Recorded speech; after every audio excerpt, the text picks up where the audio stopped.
خواجہ را پیغام مرگ، دستگیر بندہ بے ساز و برگ۔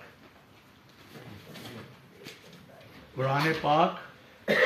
ان لوگوں کا ہاتھ پکڑتا ہے کہ جو بے ساز و برگ ہیں، جن کے پاس سر و سامان۔ اگر یہ بات جو ہے ہم سوچ لیں کہ بے سر و سامان لوگوں کے لیے ہم نے سب کچھ کر رہے ہیں، اور بے سر و سامان لوگ جو ہیں پاکستان میں یہ 99% ہیں۔ بے شک پاکستان میں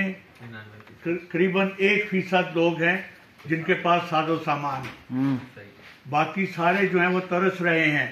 اور اس لیے پاکستان پر ان کا جو اعتماد ہے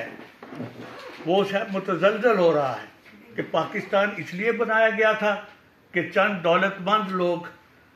چند سرمایہ دار لوگ، چند جاگیردار لوگ یہ اس پر قبضہ کر لیں اور ساری جو نعمتیں ہیں پاکستان کی وہ اپنے گھروں میں ڈالیں، اس لیے پاکستان نہیں بنا۔ دوسرا شعر جو میں آپ کو سنانا چاہتا ہوں وہ یہ ہے کہ خواجہ از خود رگے مزدور سازد لال ناب، کہ آقا نے مزدور کی رگوں سے کے خون سے خالص ہیرے بنا لیے۔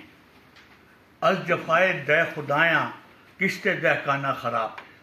اور جو دیہات کے خدا ہیں ان کی ظلم سے دہقانوں کی کھیتیاں خراب ہیں۔ پھر انہوں نے انقلاب ہے، انقلاب ہے، انقلاب یہ نعرہ دیا۔ تو آپ یہ سمجھیں کہ علامہ صاحب کے یہ تصورات ہیں جو پاکستان کے لیے ضروری ہیں، بے شک اور ان تصورات سے اگر ہم ہٹیں گے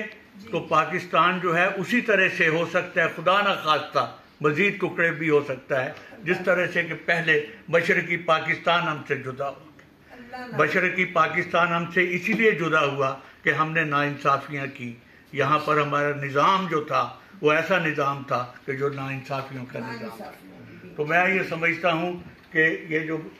مشن لے کر چلے ہیں علامہ صاحب کا اور قائد اعظم کا،